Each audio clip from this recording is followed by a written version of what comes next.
പ്രതിസന്ധികൾക്ക് വിരാമം കുറിച്ചുകൊണ്ട് ISL season 2025-26 kick off കഴിഞ്ഞ ദിവസമാണ് ഓൾ ഇന്ത്യ ഫുട്ബോൾ ഫെഡറേഷൻ ഔദ്യോഗികമായി പ്രഖ്യാപിച്ചത്. 2026 ഫെബ്രുവരി 14-നാണ് പുതിയ സീസണ് തുടക്കമാകുന്നത്. ഇതോടുകൂടി ഫെഡറേഷൻ ക്ലബ്ബുകളും തമ്മിലുള്ള ക്യാറ്റ് ആൻഡ് മൗസ് ഗെയിം കൂടിയാണ് അവസാനിച്ചത്. എന്നാൽ പുതിയൊരു ക്യാറ്റ് ആൻഡ് മൗസ് ഗെയിമിന് ഇവിടെ തുടക്കമാവുകയും ചെയ്തിട്ടുണ്ട്. ISL പ്രതിസന്ധിയിലാകുന്നതിന് മുമ്പ് 275 കോടിയുടെ ബ്രോഡ്കാസ്റ്റ് കരാർ ISL-നുണ്ടായിരുന്നു. ഇപ്പോൾ അതില്ല. ഫലമായിട്ട് ക്ലബ്ബുകൾക്ക് വലിയ സാമ്പത്തിക നഷ്ടമാണ് വരുന്ന സീസണിൽ നേരിടേണ്ടി വരിക. അതിന്റെ ഭാരം കുറയ്ക്കുന്നതിന് വേണ്ടി ക്ലബ്ബുകൾ താരങ്ങളോട് ശമ്പളം കുറക്കുന്ന കാര്യത്തിൽ ചർച്ചകൾ ആരംഭിച്ചിരിക്കുകയാണ്. 275 കോടിയുടെ ബ്രോഡ്കാസ്റ്റിംഗ് കരാർ ഉണ്ടായിരുന്ന സമയത്ത് കരാറിലെത്തിയ താരങ്ങളുടെ കരാറിന് ഇപ്പോൾ ആ സുരക്ഷിതത്വം ഇല്ല.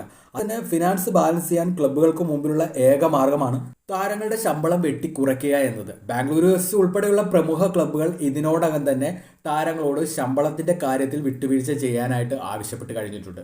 കേരള ബ്ലാസ്റ്റേഴ്സ് അടക്കമുള്ള ക്ലബ്ബുകളും ചർച്ചകൾ ആരംഭിച്ചു എന്നാണ് പുറത്തു വരുന്ന റിപ്പോർട്ടുകൾ. താരങ്ങൾ വിട്ടുവീഴ്ചയ്ക്ക് തയ്യാറായില്ലെങ്കിൽ ക്ലബ്ബുകളുടെ നിലനിൽപ്പ് തന്നെ അത് അപകടത്തിലാക്കും.